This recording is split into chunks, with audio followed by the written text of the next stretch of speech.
Okay. All right, I've got it, as I'm supposed to say. Okay, well, hi everyone.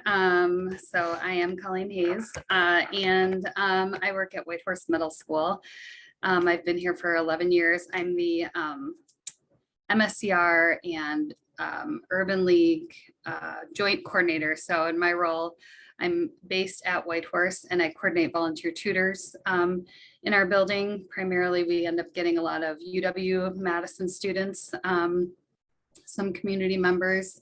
This has been a bit of an off year for all the coordinators because we weren't allowed to have folks in the building to begin with. So it's been a little tricky. And then the other part of my job, which takes up more time, is the MSCR after school director. So I coordinate all the after school enrichment programs for students. We have a variety of clubs. We're kind of like a two-tier. We have a right after school, like 40-minute clubs of like specialty clubs, homework clubs, like art club, knitting, those sorts of things. And then we have more of a sports and some of our other clubs that I'm going to talk about a little bit later that extend longer into the day till about 5. So I wasn't sure what to even call my presentation when I was talking about it, but when we had, like Susan had mentioned, there's a few of us that have been trying to, delve a little bit more into SEL and what it means and how we incorporate it into our programming. And so one thing we did was kind of just informally survey students. And one result that kind of resonated with me with the responses that I received from students was that kids were really into programming that when I saw the staff that was hosting it, it was programs that they were really into. So like our example, Dungeons and Dragons was the AmeriCorps member that I supervise. He hosts that club and he's been playing Dungeons and Dragons since he was a middle schooler. So kind of that was the theme I got into was authenticity in programming and how that really enhances your programming. So that's what we're going to talk about a little bit later today. But I wanted to start off just to kind of see where everyone's at kind of in terms of, it's end of the school year.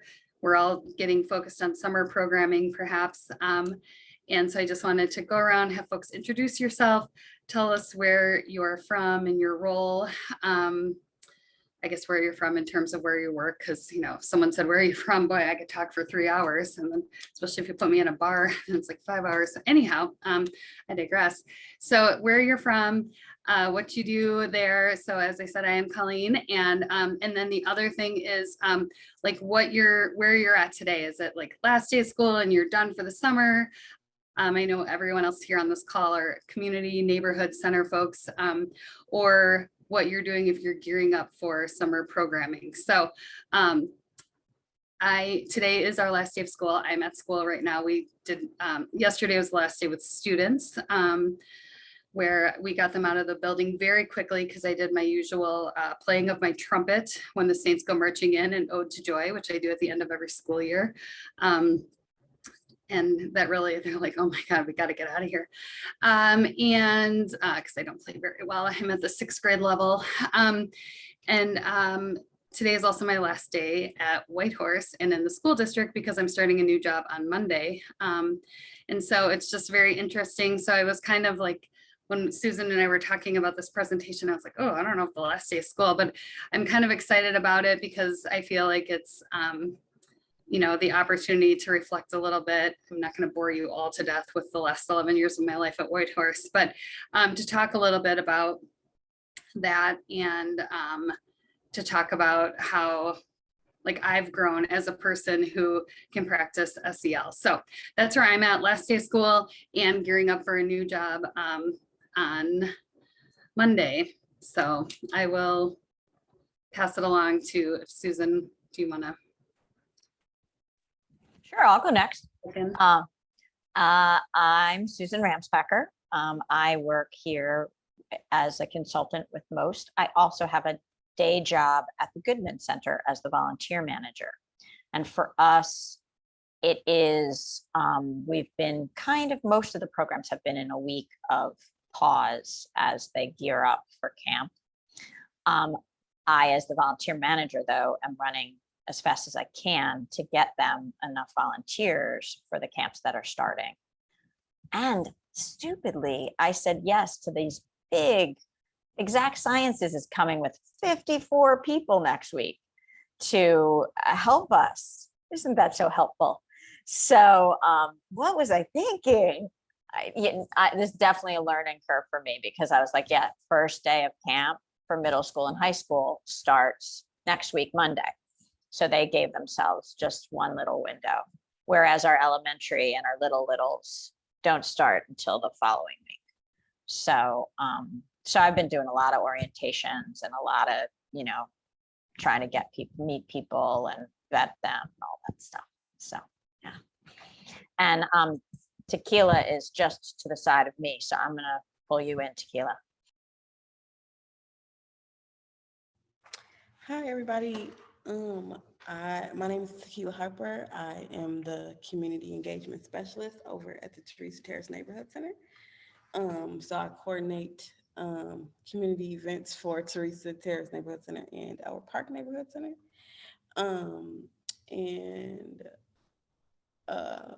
We are starting yesterday was our last day of school, and we are starting summer program right on Monday, jumping right in. Do I pass it? I'll pass it to my other half, Ms. Rios. Hi, I'm Angie, and I'm the site supervisor at Teresa Terrace Neighborhood Center. Like Tequila said, yesterday was our kids' last day of school. So we go right into summer program starting Monday. And that's what we're doing today, just getting ready for summer program. And I will pass it to Brittany. My name is Brittany, and I work at Kennedy Heights Community Center as the middle school program coordinator. We have very few enrolled right now in that program, but we're hoping, hopefully with the summer coming, that maybe some other kids see us doing exciting things and we get some more kids next school year. The kids' last day was yesterday, and we are doing summer camp. I help Kira with elementary as well, so that's predominantly where my time goes. But we will start at the end of the month. So we're gonna have a few weeks to ourselves and to revamp and get some fun stuff scheduled for when the kids are not swimming or taking field trips away from the center.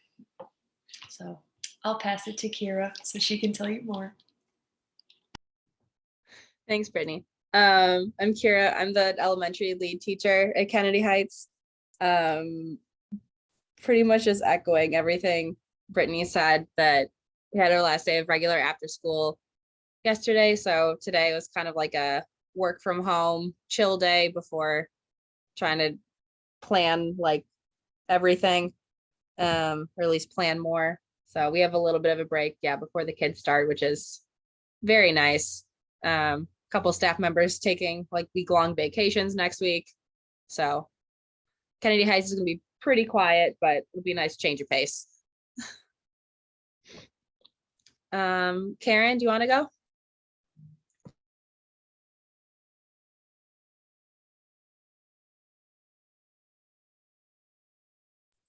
Karen, if you're talking, we can't hear you.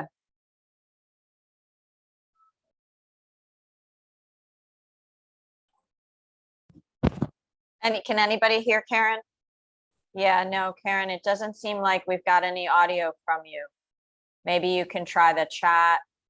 I saw that you had come on. Yeah, you're going to try to come back on. That sounds great. And it looks like Gabrielle messaged in the chat because there's a roof going on and it's super. Oops. So I'm glad for a new roof. That's good. But she's with the Middleton Youth Center, and they run after school and summer program for 5th through 8th graders. Ooh, that's a range. That's fun.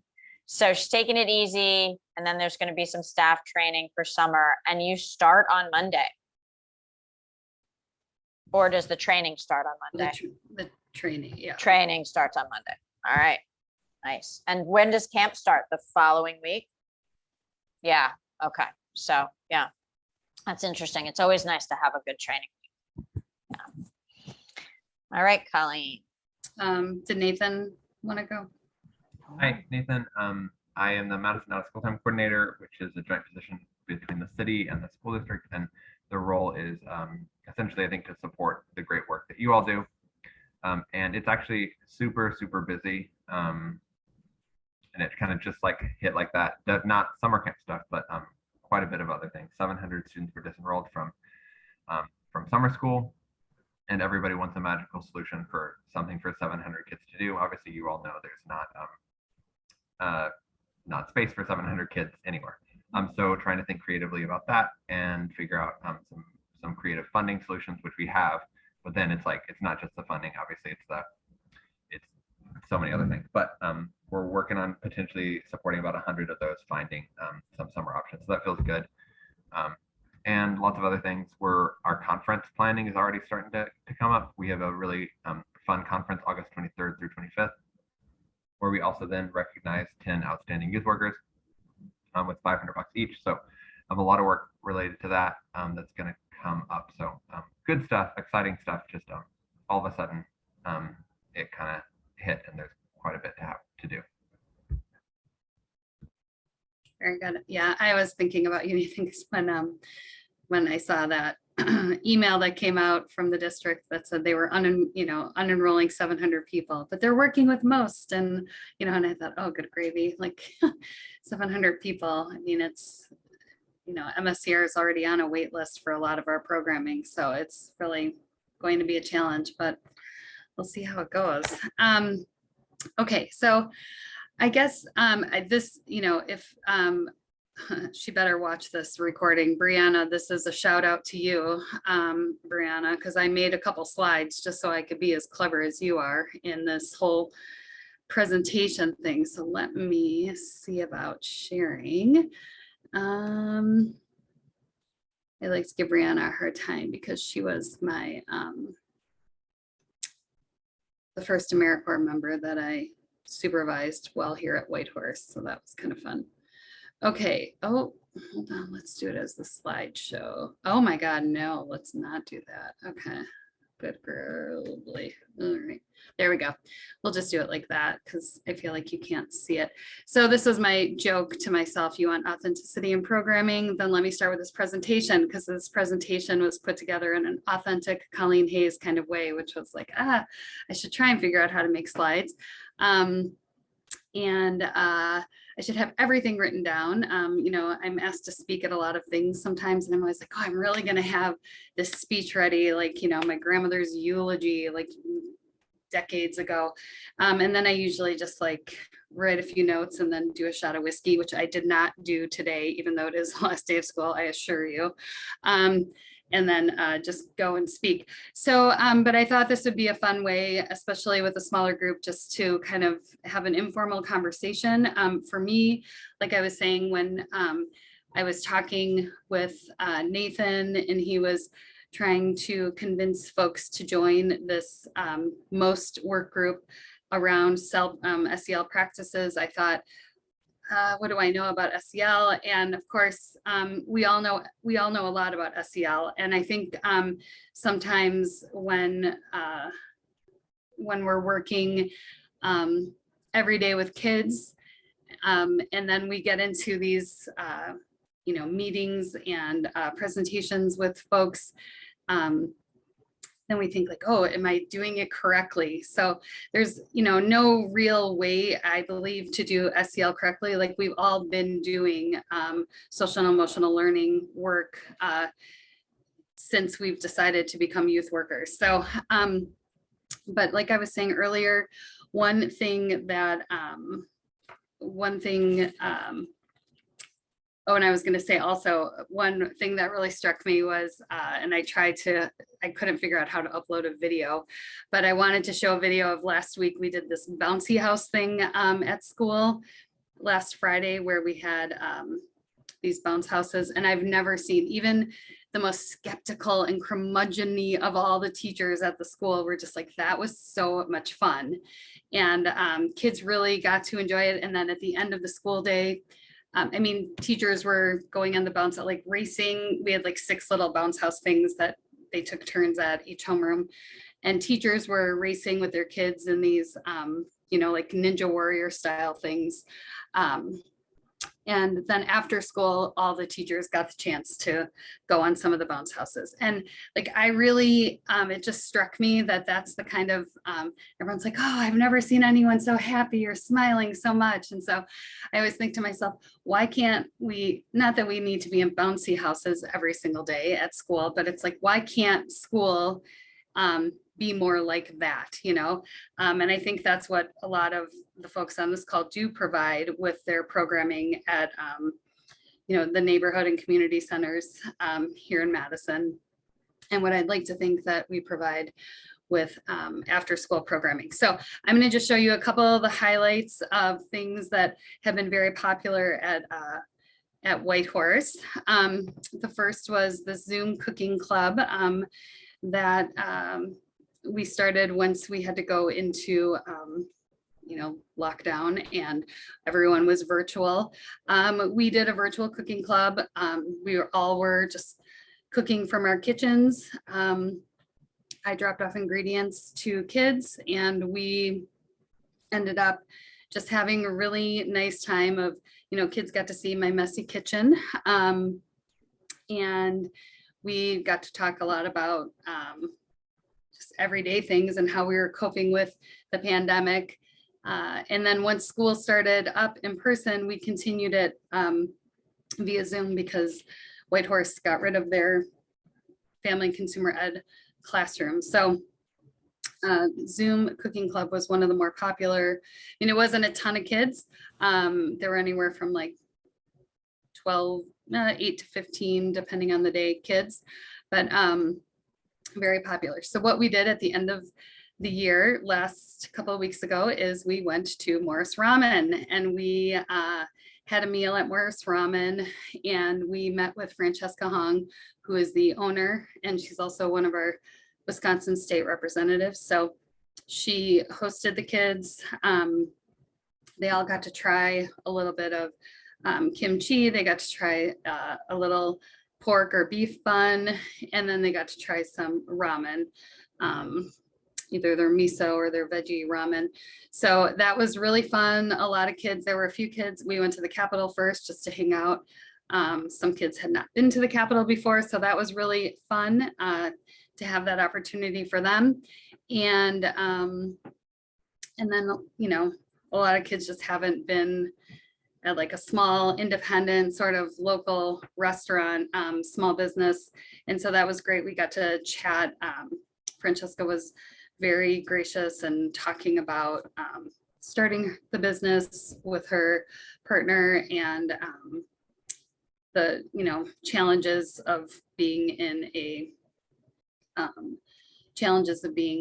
small business owner during the pandemic. So the kids had a lot of fun. And there was Emma Hicks, the woman in the picture on the left. She is our school social worker, and it's her first year in a school. So she was really having a great time.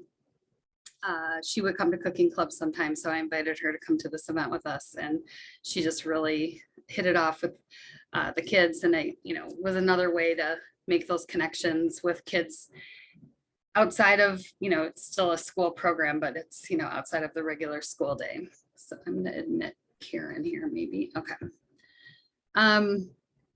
So that was a fun, let's see. What else do I have? Oh, okay.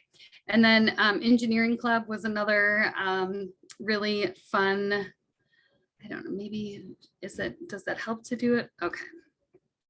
On the slideshow. Okay. So engineering club was also a a very fun club. And this was a really great way for us to, so at our school, we have a pretty strong connection with the School of Education at UW and have a lot of student teachers and practicum teachers. So this club was run by two of our student teachers. So they, got paid by MSCR to run this after school club. And the woman who kind of took the lead on it, she runs, it's like the maker space at some part of the university. So she was really into this idea, and she's a science person. And then she ran it with this other teacher, Mr. Durumbo, who's a student teacher as well. And so they did a variety of things. So here is them doing their cardboard race cars, which the other video that of course I couldn't figure out how to load was hilarious because this one kid was so excited about his race car, and then he went to go, I had a video of it, to you can see they've got like a finish line, and they were just taping how far each race car went. His race car would only go backwards. So like, well, it's unique. But kids were really into this. They did a couple other fun, of course we did, the last thing was soda and vinegar and exploding things out in the field. They did an egg drop one day, how many, what you could wrap the egg in and how high you can drop it without it cracking. And so that was just a really fun activity and fun group that met Wednesdays for about an hour and a half after school. Let's see if I can figure out how to do this. And then soccer club, for me, one thing I really loved about soccer club was we had a new sixth grade teacher who left in the middle of the year. So we had a few different subs, and then we finally got this guy, and we were all like literally passing a pool around the school. Like, how long is this kid gonna last? Like, it was his first actual teaching job. He was in school to get his teaching degree.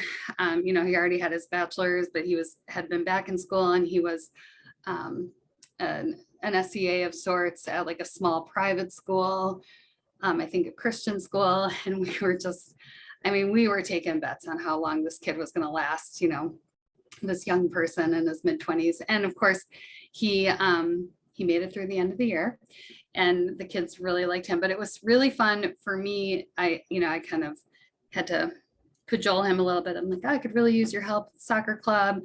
You just kind of have to hang out. There's, our AmeriCorps member again was a big soccer person, so he was leading the group.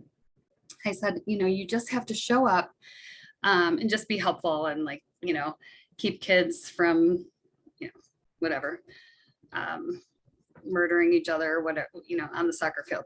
So he was like, sure, I guess I can do it. He's an athletic guy.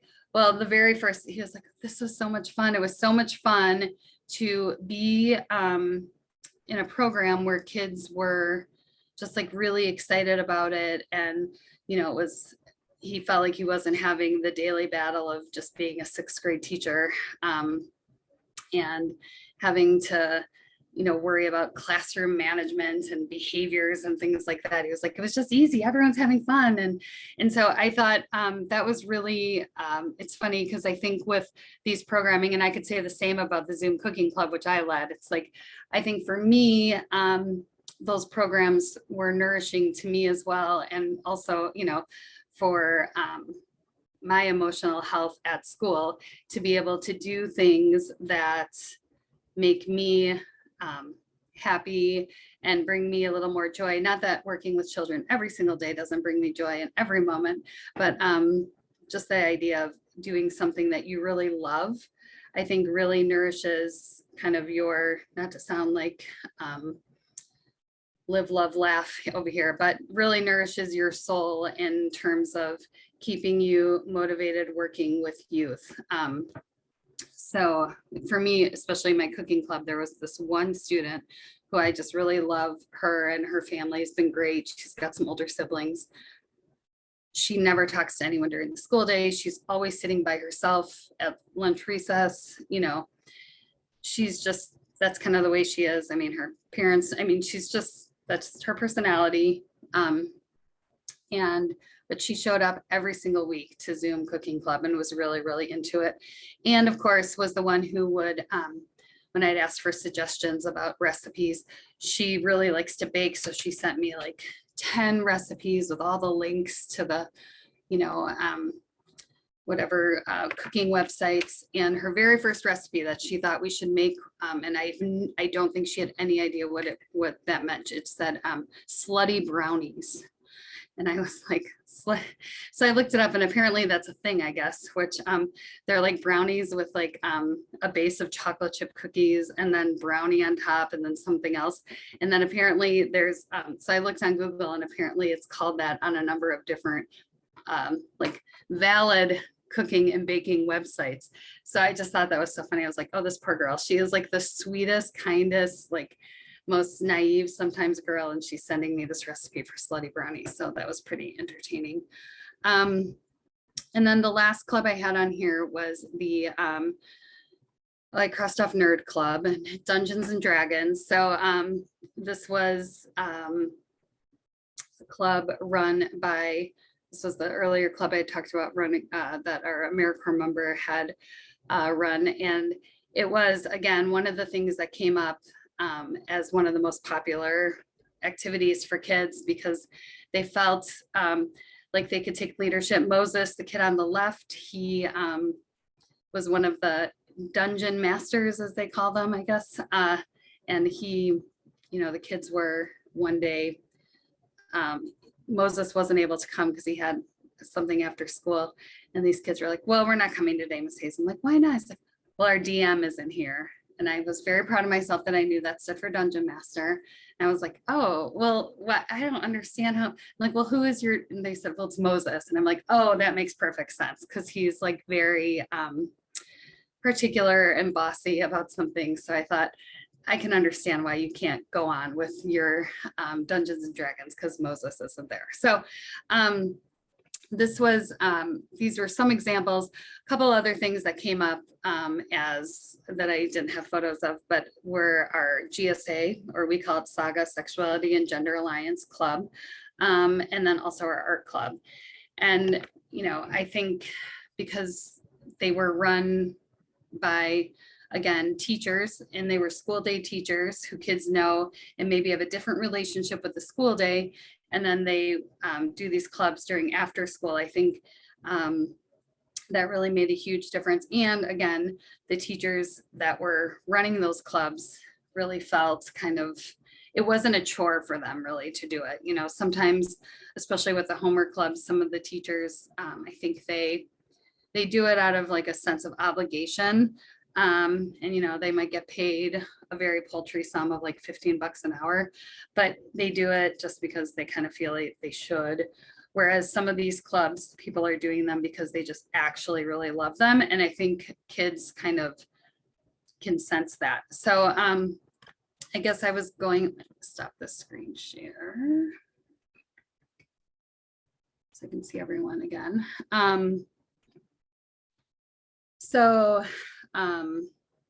Oh, Nathan, yeah, like, are you saying with the bouncy house to start this? I know, that would be so fun. I mean, truly, people have not stopped talking about it since, like, it's been a week and everyone's still talking about it every day.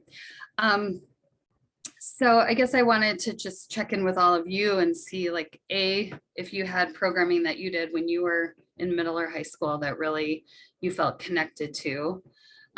Or B, what are some examples of programming that you do that you've chosen to do because it's something that you really enjoy, or there's folks that you supervise. I know maybe some folks on the call don't necessarily lead programming, but what are some clubs, or how do you operate the clubs that happen in your sites?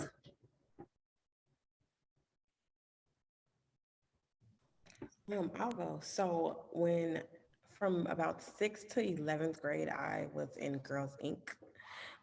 Program, and I really feel like Girls Inc. made a big impact on my life because we had our leader, she was an African-American woman, so she looked like us. she talked like us. She had a lot of the same beliefs that we have, but she was in a position of power for us to like really be a good role model to us. I remember being in Girls Inc. at the Elwood Park Neighborhood Center. So that's another thing that like I really feel like our kids at the centers like look at me in that type of position. So I feel like giving back that way because Girls Inc. really left a mark on my life. Like I'm really happy to have been a part of it. I have 2 nieces and I really want them to do Girls Inc. So Do they go, Tequila, do your nieces go to school in Madison? they do. My nieces and my son, they all go to Anana Elementary School. So Oh, okay, cool. they come right down to the center after school and they'll be here for a summer camp program. But also like my nieces, well, my older niece, she did Girls on the Run and she really enjoyed it. Just having time to bond with different girls outside of school time. And Mhm. that is something that she really looked forward to.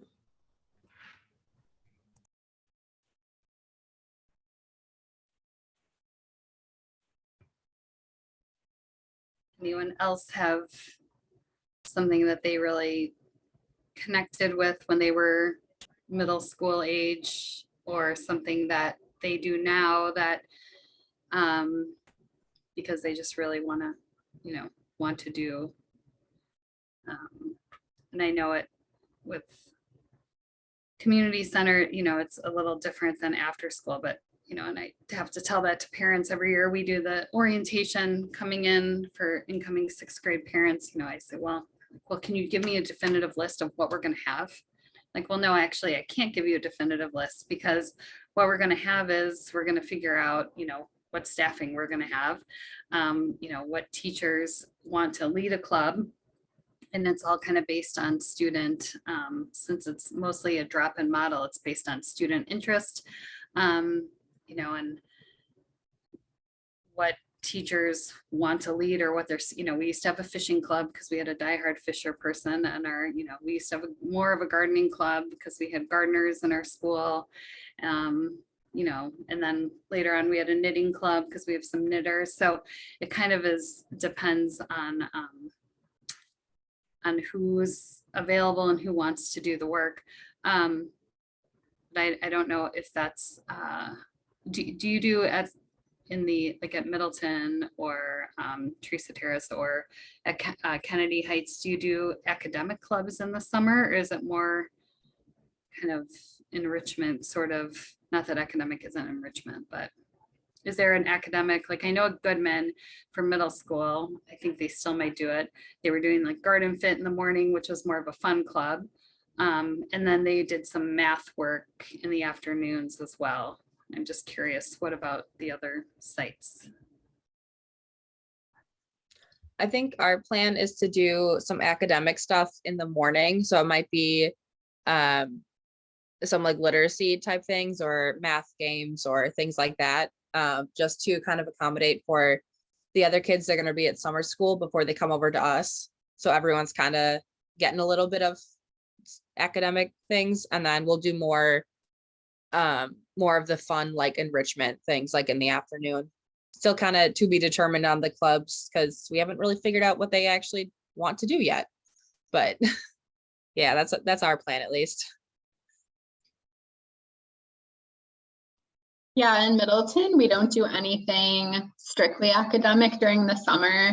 A lot of our kids do attend the summer school program in the morning and then transition to us at lunch. So we've done some creative ways in the past of doing like a reading program where our kids are reading books to elementary or preschool kids. So they're practicing reading, but they don't really realize it. So we've done some things like that, or like we're doing an outdoors club that's definitely going to have some science and things, but we kind of take a break from the strict academics during the summer.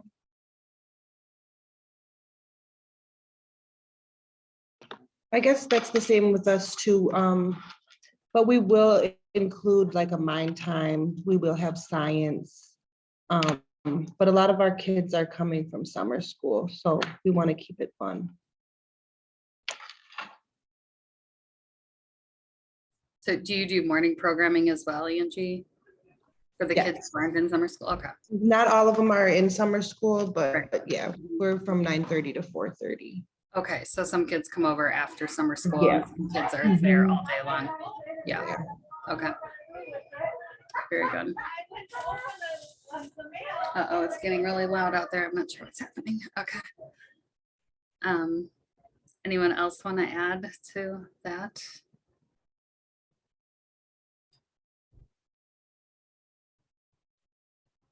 You'll say a Brianna thing. Oh, now you're supposed to wait 10 seconds before you move on. I was thinking about how it seems like lots of programs get the opportunity in summer to take advantage of the different resources that are around, you know, taking kids out to, and the zoo is not exactly a middle school level thing, but maybe it is, you know, just all the different, and it seems like other groups are also willing, like Boulder's climbing gym recognizes that we have the kids and they have this great thing for people to get engaged with. So kind of partnering in that way, or Brittingham boats, you know, getting kids on the water and comfortable with kayaks and things like that. So I'm always impressed by groups that can try to build those relationships. And I think that's super fun.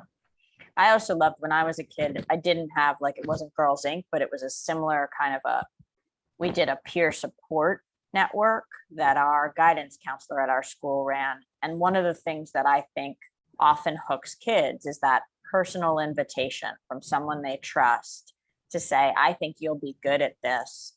Do you want to join us?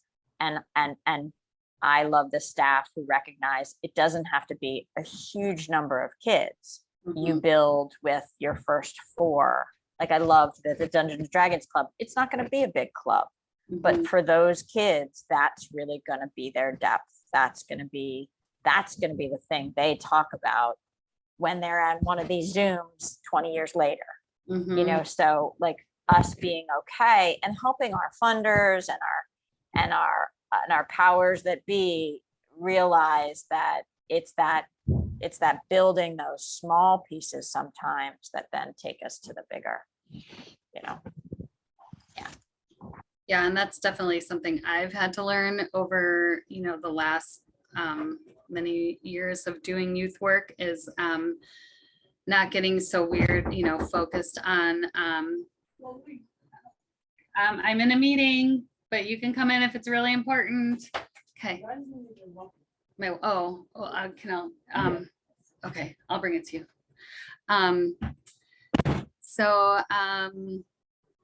Yeah, I was gonna say, like, I just used to get a little more nervous about, you know, not micromanaging, but just really wanting it to be perfect. And like, I want kids to really be learning something or doing something useful or being, and, you know, just the idea of kids being together. And that's been even more apparent during the pandemic. And once we finally are in shared space again, like kids being able to be together and attempt to renegotiate how it is to be around other people and be, you know, kind or at least tolerable of each other. You know, after a year of just sitting mostly by yourself behind a computer and being on your phone all the time and then trying to negotiate that has been really interesting, I think. And so, yeah, it's been, I agree with you, Susan, 100%. It's like, it's not about the quantity, of course, it's about the quality and, you know, kids being able to make those connections, not only with each other, but with adults in the school building or in the neighborhood center. So, unless anyone has anything else to add to that.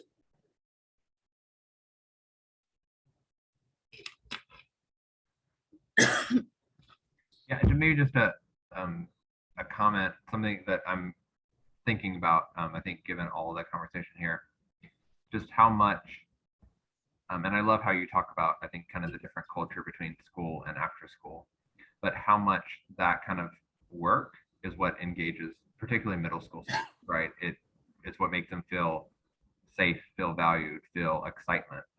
It's the things that they talk about. It's the things that get them places. We were just visiting my niece, who's a little younger than middle school.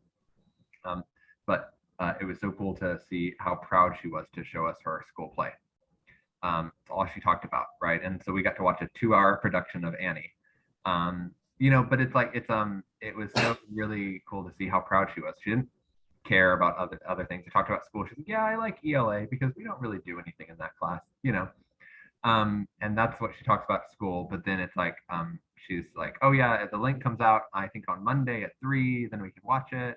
And just the stories she told, the connections that she had with other kids. And so I don't know, it's just, again, those are the things that I think really matter in schools, and what after school and community centers provide so well.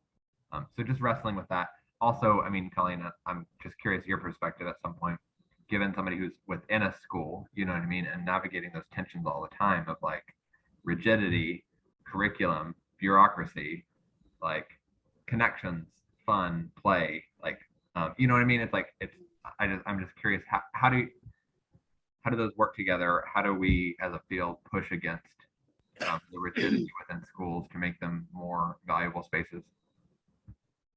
Yeah, I think it's funny, we were talking about this today even,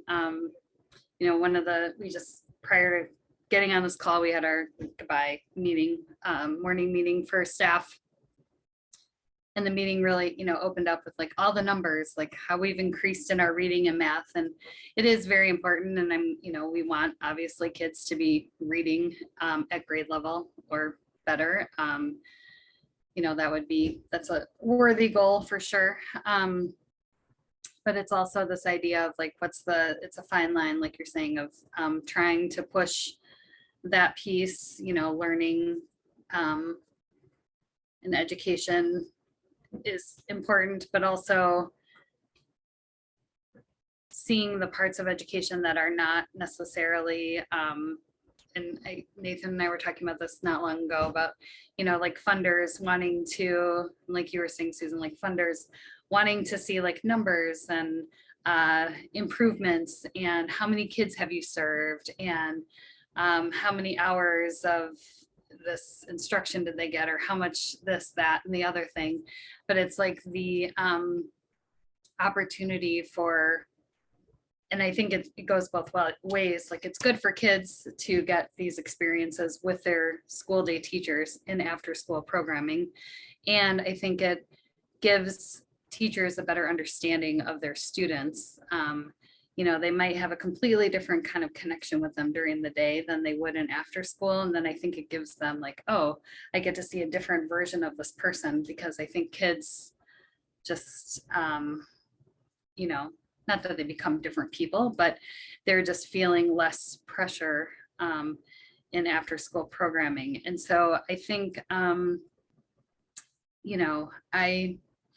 it's funny, one of the teachers that's leaving today, Wilson Seeley, he's leaving Whitehorse. I don't know if, Susan, Wilson maybe because he's at Goodman, but he's moving over to East High School. And we're all, talking about how it's a big loss. And he is funny because he's like, he hates testing. He hates talking about numbers. And he is probably the most revered teacher in the school, and the teacher that everyone really looks up to as like a role model and would aspire to be like. And I know, say this quietly, but I know like sometimes I think our, administration, like our principal or assistant principal are like, they obviously appreciate him and respect him as an educator, but they sometimes get annoyed that he's a little too like, doesn't toe the line.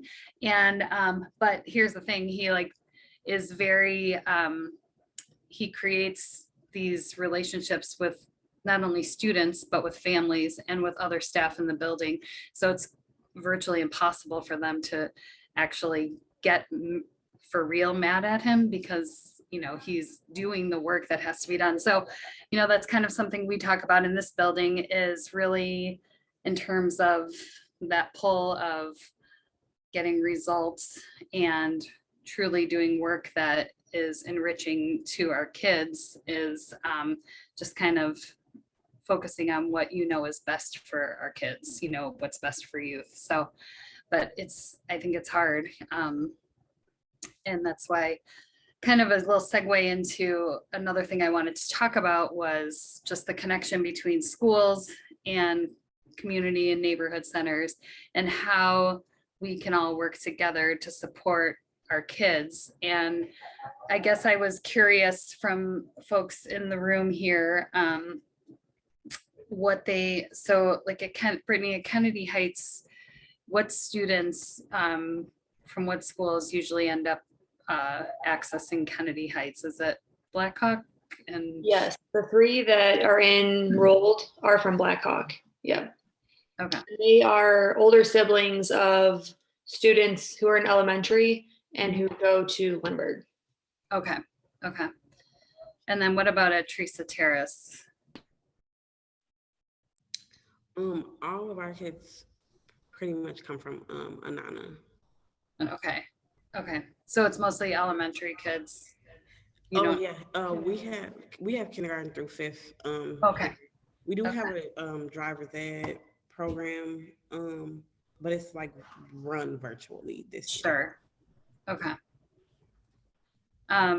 And so I guess my question would be, if folks, do you go into the schools, or is it just kids come to you after school, or how do you create that connection with school day staff? Before you go there, Yeah. Gabrielle, I know you're mostly middle school, right? Is there just one school that feeds into your program? And maybe you have to chat. I'm not sure if you're sound. Yeah. Yeah, I think it's less loud where I am now. We're actually located at Cromery Middle School. So we sometimes we'll serve kids from some other private schools or the other middle school that's in our district over the summer, but that's a very small percent. It's almost all kids from Cromery.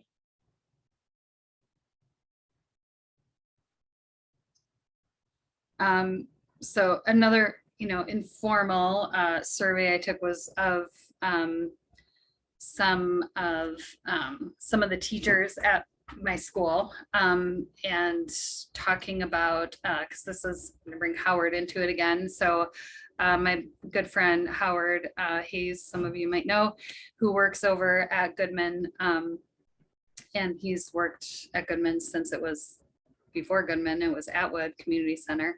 And he worked initially with elementary and now then was working with middle and high school. And so he would come into, I would invite him all the time into Whitehorse, come hang out with kids, come have lunch every once in a while with kids, it was really, and so we had a very easy connection. I would be able to connect him to teachers in the building that he wanted to talk to for information about, because they would do a homework club after school before they would do their more like fun programming. And so he could speak with teachers about that.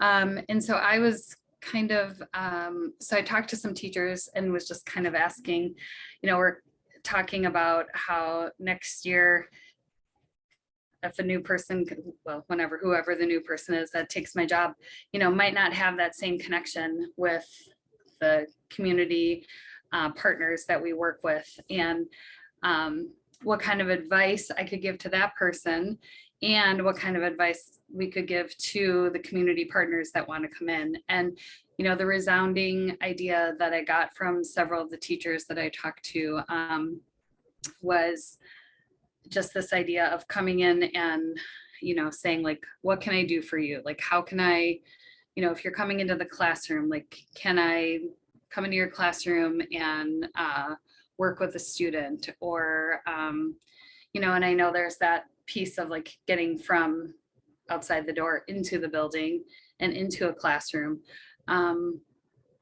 But once you have the ear of a teacher, and, whether it be connecting through like an instructional coach at the school or connecting through an assistant principal, finding out, that bouncy house idea,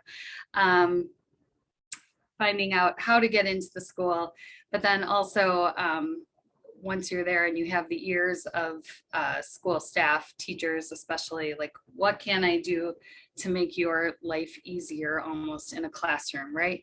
And so, and for, you know, one teacher specifically, she's one of our newer 6th grade teachers, and Howard did come into her classroom a few times, and she said, you know, the best thing is just having these adults who have a different relationship with kids, not this like teacher-student relationship, you know, which can sometimes be a little bit of a power struggle at times.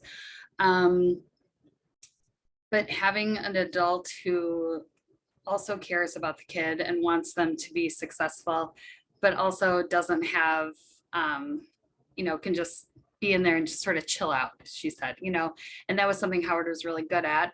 And she just said, I loved having him in there and having him just have informal conversations with kids and just being able to talk just about anything, you know. So maybe they were in the middle of in small groups and working on an essay or working on something, but she was like, I had no problem with Howard being in there and just working with students on hanging out, just like talking about, you know, the Celtics versus Warriors NBA finals, you know, whatever, like just being, and so I guess my question to all of you would be, what are your maybe obligations that you do, or do you go into schools during the day, or do you have connections with the teachers of the students that you serve in your after school programming?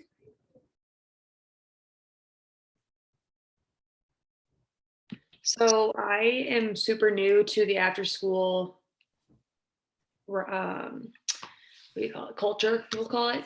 And I initially wanted to go kind of tour Blackhawk just to, again, I'm new to Madison as well, so I don't really know any areas. I live on the west side and work in the north side, and just to kind of show my face to the school, the students, meet teachers of the kids who would potentially be in my program, but we never got anything scheduled. And I'm hoping maybe next year that I can do that, just to meet teachers and obviously make a connection with other staff who are also involved with kids who would be in my program, just to maybe get a background of those kids without actually knowing them yet, and just maybe putting an idea to a name and then seeing their face and be like, oh, I kind of know this about you, or not even tell them that I know it, but have a conversation with them and bring up things that could lead to a relationship or some kind of connection with those kids. Mm-hmm. Yeah, that's, I think, a really great point. And I mean, I do that a lot with kids that I see like in the neighborhood that I might not even know, or if I'm, you know, I'm downtown a lot, and if I see, especially in the summer, and if I see kids and then say, oh, where do you go to school? And then I'll just like pretend, you know, I'm like, oh yeah, pretend like Tony Dugas from O'Keefe is my best friend or something, you know. And but just kind of like name dropping, like you're saying, like, you know, that and like once kids get that sense, like, oh, I know, you know, you know who, you have people in common, and I think that helps like kind of instantly build a relationship with kids. So did you take a tour of Blackhawk then? No, I didn't with them, but I ended up going to Vera Court to see their after school program. Oh, good. So that was cool. Obviously, just seeing how they run things, and obviously they're way bigger than Kennedy Heights. So it was just different and cool to see a different perspective of after school. And on top of what you just said about how you went to your downtown and you see people, one thing I like to ask the kids in Kennedy Heights community is who their friends are. So, because they always hang out with each other on the sidewalk and whatever. And I'm like, oh, who's that? And they won't be in program. And they're like, why? And I'm like, just in case I see them, I need to say hi and like address them. It's nice to use your name so that I can talk to them. They're like, that's whomever. And so every time I pass them, I'll just say hi. And the kid, I mean, when Kira and I walk and pick up the kids who aren't in program will say hi. And I think it obviously kind of motivates them, like, oh, I want to hang out with my friends because they're in program, and then they obviously feel comfortable because Kara and I say hi to them, and so they're already feeling welcomed to come to after school, even though they only see us on the sidewalk. And that's the extent of our interaction with them daily. So that's kind of cool. Tequila and I have a good relationship with the staff at Anana. Like she said, her son goes there, her nieces, and I actually used to work at Falk, or when it was Falk, as a SEA. And we have a good relationship with the kids in the community, in our neighborhood. A lot of them were with us before they went into middle school. But yeah, we have a good relationship with our teachers and families and kids in the community here at TTNC. Mhm. I'll just piggyback on that really quick. We also have a bunch of kids in our community who come to the center to just eat. And we love it, and we always make sure there's extra food for them. So they'll just stop by, grab a snack, grab a sandwich. If we have leftover hot lunch, we'll make sure to put it up for them. So our relationship with our community. I don't know if you guys have ever been to Teresa or seen Teresa, but it's literally a duplex. But yeah, we have a really good relationship with the kiddos here. And then, like Angie said, she used to work at Anana, and my mom worked at Anana for like 10 years. This was her last year working there. So we have a lot of relationship in the community and with our school.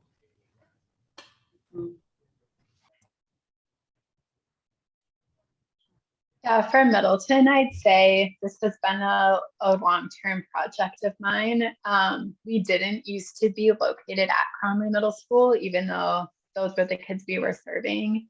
We are at a different school that was about a mile away. And so the communication between us and Cromley staff was a lot more difficult then because they just weren't seeing us.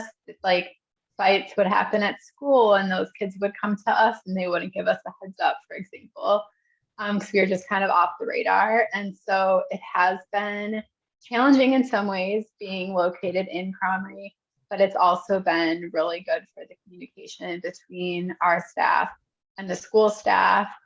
We like collaborate at the end of the day about just that crazy transition time when the bell rings and getting kids out of the building and getting kids checked in with us. We also do a school day mentoring program for students of ours. So we meet with them once a week during lunch or during a study hall. And so each staff member has a day of the week that they're in the building during the school day meeting with students. And I think that's helped a ton too, because staff just see us. We will like run into student services or like a dean or something in the hall and we can do a quick check-in and we're just visible. And like, I think Brittany was saying, it's also like, there's kids that I know now pretty well in the middle school who don't even go to the youth center, but I just like see them and their friend goes to the youth center. And so it's just like more students that I know and more students that might end up coming in the future. And just like knowing that the youth center is there. And that our staff are nice and like we're other people in the building that kids can talk to has been really helpful as well. When I used to be at the Lucier Center, one of the things we would do is talk to the kids who were coming about who at the school they liked and they thought were cool and they trusted.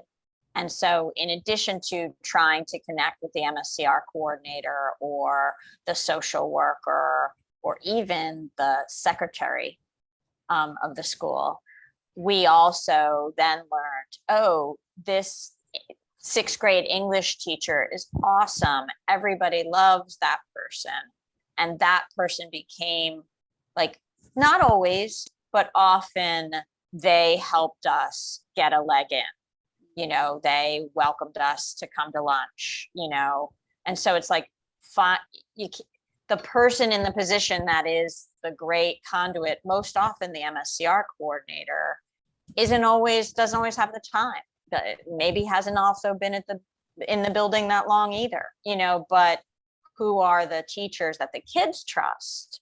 And then they might be, that was that happens, that worked a lot at the high school level too, because oh my God, high school, right? It's just a huge city, and so that one worked for us. We also tried sometimes to once the principal trusted us, hey, can we come and talk about what happens at our space at your staff meeting at the beginning, or can you get us in, we really are focused on the 6th graders. Can we get in on that 6th grader teacher meeting just once or twice so we can we can show our faces, that kind of thing. Yeah, I think that's a great point about because I mean, that's what I'm discovering with some of my colleagues at MSCR right now. We've got a lot of, not a lot, but 2 or 3. I mean, 2 definitely new in the last 6 months, and then a couple more new in the last year or so. So people that have started during the pandemic, and, and I think, and I wish the school district would be more mindful of that too, of the idea that having people, like you're saying, Angie and Tequila, your relationships already with Anana being, having those natural connections to a school makes a huge difference. And being, living in your community, it always boggles my mind that some of these principals at our high schools in Madison, they're living down in Beloit and Rockford. And I was like, how is that even possible? I don't expect you to be, eating dinner out, being out in the community every minute, but at least living in Madison, much less, living in another state, and which some of these principals were, and of course it's not going to work out because they just don't have an understanding of the community that they're serving, if they're not living there. So I do think that is a key to being, to being not an effective youth worker, but I mean, partly effective, but to being, really a trusted person. It's oh, well, now I see you during the day, and then I see you after school, run into you at, in my, example, at Jenny Street Market, or over here even, I mean, on the east side, and Susan can attest to this, kids are used to seeing their school day teachers at the Harmony Bar having a beer responsibly or something, and it's just there's that level of oh, they're people too, so it's interesting to hear about your point, Susan, about the MSCR, like I said, because they're new and they're having a struggle, even being in the building, especially during COVID, getting connected into with their teachers, and they're having a hard time with, it's one of our our middle school managers oh, just send an email, and it's well, you can send emails, but if teachers are really overwhelmed right now, so they're not going to want to be responding to an email from, with all due respect to the young people on the call, but some young person that's never, unfamiliar with Madison schools. And so I just think that's what you're saying about finding out about a teacher that's well liked, because again, not to go harp on Wilson Seeley again, but he is definitely one of those people, he's a person I know, and he knows that about me too. He's always telling the kids, be nice to Miss Hayes because she will find you a job. She will get you a job. And after, so she knows a lot of people, she'll get you a job. And I will always say to someone, if you need to connect with someone to get into Whitehorse or now to get into East, Wilson Seeley is your guy, And so I think that's key. And I love, Angie, that you both live in the community. I mean, I think that's just really helpful. And I think, yeah, I think that just makes a huge world of difference, because you're, and that's a fine line between working your job and like doing your job every day and then being able to go home and be a person away from your job, but then you're still kind of always, which, you know, I feel that way about myself. It's like I'm working at my school, but then even riding my bike home on the bike path, you know, might run into like 10 different kids I know, or, you know, community members that have a question about something, or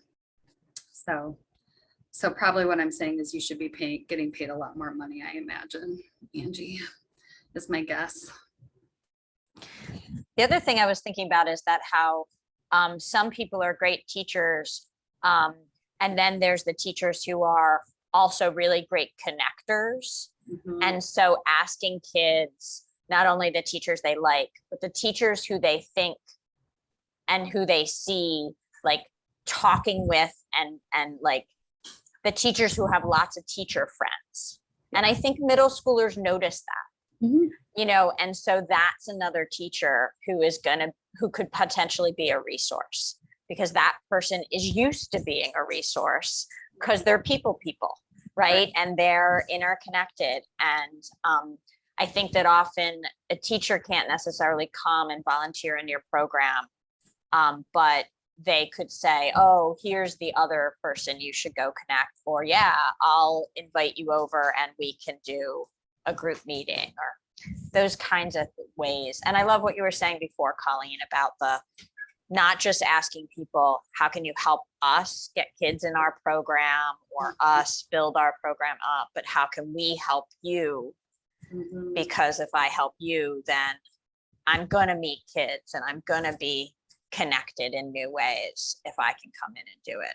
And getting your program to value you spending time doing that, you know, sometimes that can be, like, I love what you were saying, Gabrielle, about how each of your staff has a day that they're going to be in school. And that takes some time building that relationship with the school to trust that you will do that, but then you all valuing that too. Yeah, I agree. Because I think sometimes also like the people who are, you know,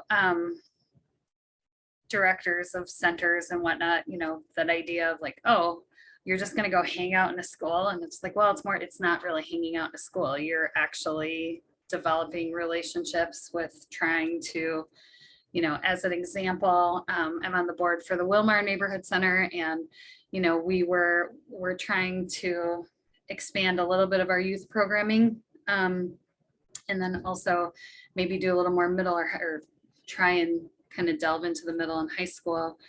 And so I was talking to the person that's running the youth programming now, and I was like, okay, well, let me know if you want to go over to East. Like, I know a few people there, I can connect you.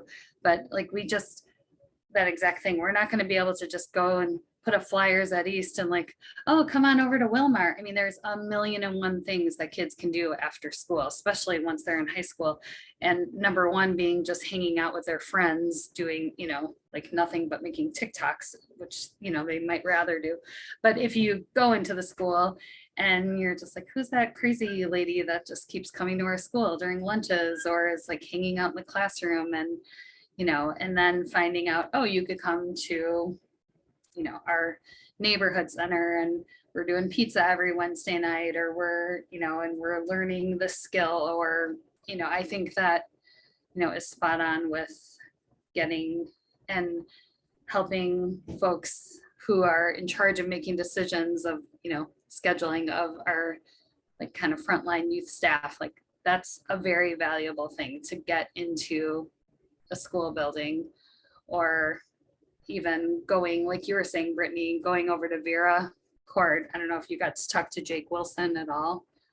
Did you talk to Jake? He's kind of a tinier Asian guy with a really nice. No, I did see a collection. few people that I didn't get introduced to, but I didn't talk to. Yeah. But yeah, even going to like other sites and checking them out and seeing how they, you know, I mean, that was something they were trying to do with us at MSCR. Like, we'd go to another site and visit and see how after school was run at another site. And it's like, okay, this is a great idea, but then we also have to maybe shut down programming for one day at my site in order for me to be able to go there. Like, I don't want to have to figure out finding people to, it's like, let's take everyone and go over to a place like Blackhawk or something and see how they're doing it over there. And I just think that's very valuable work that, you know, to put that in the brains of, you know, the decision makers in at our sites and neighborhood centers and whatnot. So I think we're getting close to the end of time, but does anyone have any, I guess, questions about anything that I mentioned, or if they have any questions about the clubs that I threw out there, or I will say, just put a plug in for when I did go to Morris Ramen with those kids, Francesca was very excited, and she was like, oh, you know, if you ever want to come back, or she'd also be open to giving people tours of the Capitol, if that was something that you might be interested. So she'd be, you know, she'd be into that.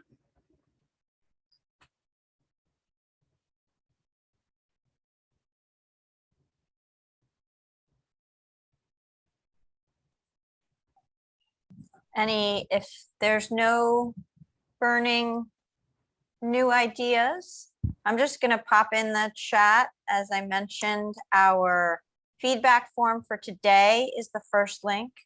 And then again, that staff survey for us all. Thank you so much, Colleen. Really great to learn about, you know, all the different things you've brought to Whitehorse. I know you couldn't possibly tell us everything for all those years you've been here, but we can feel what you bring to the program. Well, thanks. And so I will be